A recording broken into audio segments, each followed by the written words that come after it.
To understand how we got to this moment, we have to look back.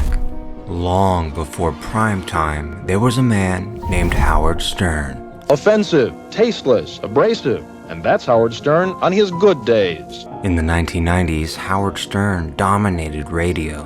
Every day he reached millions of listeners. He was dubbed the king of all media, but his hiring practices were controversial. Howard was actually an early pioneer of workplace diversity, specifically his initiative to hire incompetent morons as long as they had a stutter. It was this initiative that led to the hiring of John Melendez.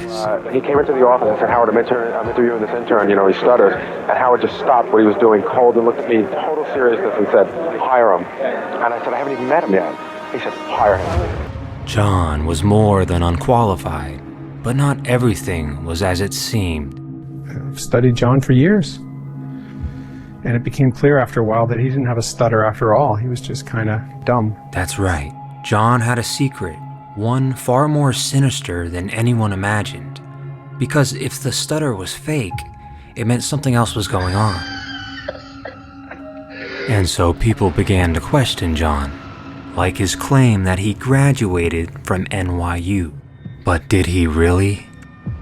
Yes, John was at NYU, assistant to the janitor. We could tell when he was on the job because he'd leave his own excrement in the toilets he was cleaning.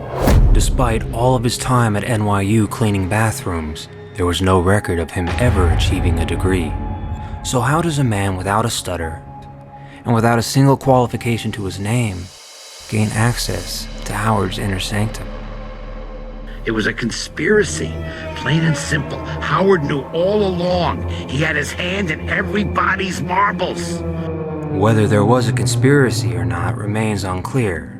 What's certain is that Howard kept John on, unpaid, assigning him one of the few tasks he was somewhat capable of, reading questions off a sheet of paper. Why are you such a fat cow? Oh! If you go to the bathroom in space, does it float in the air? Do people ever say, "Hello, Dolly"? I okayed an interview because I thought I was talking to a human being, not Howard Stern's little flunky.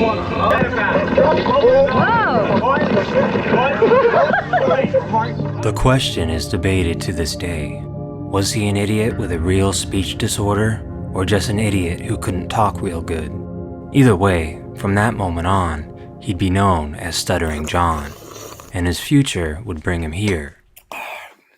But that's a story for the next video.